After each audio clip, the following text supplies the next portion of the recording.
Quand les policiers arrivent, il n'y a plus de femmes. Ce sont deux fermiers, ils s'aiment pas trop. Et ils se regardent, tu vois. En Belgique, toujours? Ouais, ah ouais, toujours, tout est belge. Hein.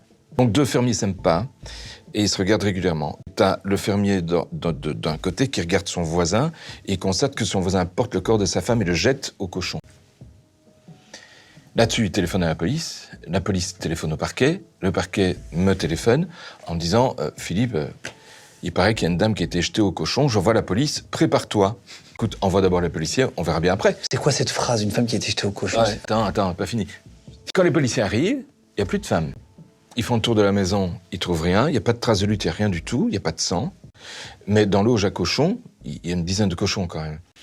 Et rien, plus rien du tout. La femme n'est plus là, sa voiture est là, rien n'a bougé. Donc elle devrait être quelque part. Les policiers retéléphonent au parquet, le parquet me téléphone. Je dis, écoute, c'est très simple, tu butes le plus gros cochon. Pourquoi? Parce que en le tuant, tu vas arrêter la digestion. Donc s'il y a des morceaux de la dame à l'intérieur de l'estomac, on va les trouver. Ça c'est un. Deux, tu butes le plus gros parce qu'il n'y a pas de mystère. Les gros, tu bouffes. Donc c'est le plus gros cochon est nécessairement celui qui en a bouffé le plus. Ok. Donc là, j'étais sûr d'avoir des morceaux de la dame. J'ai ouvert l'estomac et j'ai retrouvé des morceaux de la dame.